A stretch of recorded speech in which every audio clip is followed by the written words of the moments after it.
রেফারির বিতর্কিত সিদ্ধান্ত এবং ফিফার পক্ষপাতিত্বের কারণে কোয়ার্টার ফাইনাল নিশ্চিত করতে পারেনি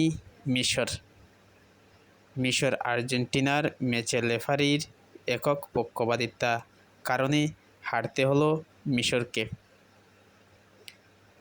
তবে 2022 বিশ্বকাপে ফিফার পক্ষপাতিত্বের কথা সামনে আসছে বারবার, কারণ যুক্তরাষ্ট্রের জন্য নতুন নিয়ম করে বসল ফিফা। লাল কার্ড পাওয়ার পর তারকা খেলোয়াড়কে মাঠে নামিয়ে ইউএস দল হারতে হলো। এভাবে একের পর এক ফিফার সভাপতির ব্যক্তিগত মঞ্চ মনে হচ্ছে ফুটবল খেলার মাঠ।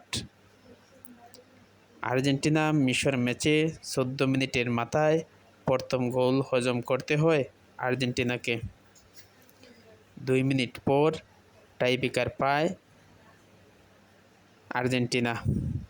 কিক নিয়েও মেসি গোল করতে পারেনি মিশরের বিপক্ষে। মেসি যে টাইব্রেকার শট নিয়েছিল, ঠিক আর্জেন্টিনার খেলোয়াড় এভাবে ফাউল করে রেফারি ফাউল দেয়নি।